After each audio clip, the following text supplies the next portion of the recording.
సత్యం రామలింగరాజు గారిని ఎందుకు అరెస్ట్ చేశారు? ఈజీగా అర్థమయ్యే భాషలో చెప్పాలంటే, ఓ ₹1,00,00,000 ఆదాయం ఉంటే 10 కోట్ల రూపాయలని లెక్కల్లో చూపెట్టారు. అందుకోసం అది ఆయన ఒప్పుకున్నారు కాబట్టి అరెస్ట్ చేశారు.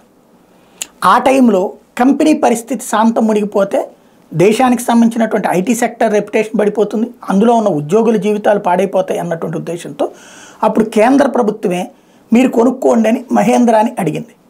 మహేంద్ర కొన్నారు. టెక్ మహేంద్ర కిందకి సత్యం కంపెనీ చేరింది.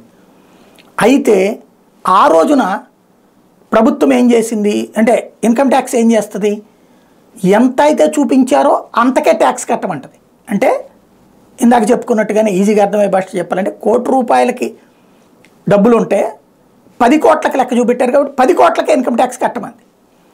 దాన్ని అప్పుడు మహేంద్ర వాళ్ళు, మీరు కేంద్ర ప్రభుత్వం చెప్పారు కాబట్టి మేము చేసాం, ఒరిజినల్ రూపాయలు వేరు కదా, అందువల్లనే ఆయన అరెస్ట్ చేశారు, కంపెనీని మాకు అమ్మిచ్చారు, మేము కొన్నాం మీరు చెప్పారని. కాబట్టి ఆ తప్పుడు లెక్కలకి అంటే ఎక్స్ట్రా చూపించిన లెక్కలకి వేసిన ట్యాక్స్ తీసేయండి అని అడిగింది. అప్పుడు అప్పటి నుండి ఇప్పటిదాకా న్యాయ పోరాటం నడుస్తూనే ఉంది 12 సంవత్సరాల నుంచి. సిటీబీటీ ఇప్పుడు తాజాగా మహేంద్రాకి ఒక చెక్ పెడుతూ, అయ్యో మాకేం సంబంధం లేదు, మేము చేయలేం దాన్ని అని చెప్తుంది. మరి ఎవరు చేయాలి అంటే, ఊహాజనితమైనటువంటి ఆదాయం చూపించారని ఓ పక్కన ఒక వ్యక్తిని అరెస్ట్ చేసి ఆ సంస్థని కాపాడడానికి ప్రయత్నించినటువంటి కంపెనీని ఎత్తిన ఆ భారం వేస్తానంటే ఎట్లాగా? ఇదే $1,000,000 ప్రశ్న.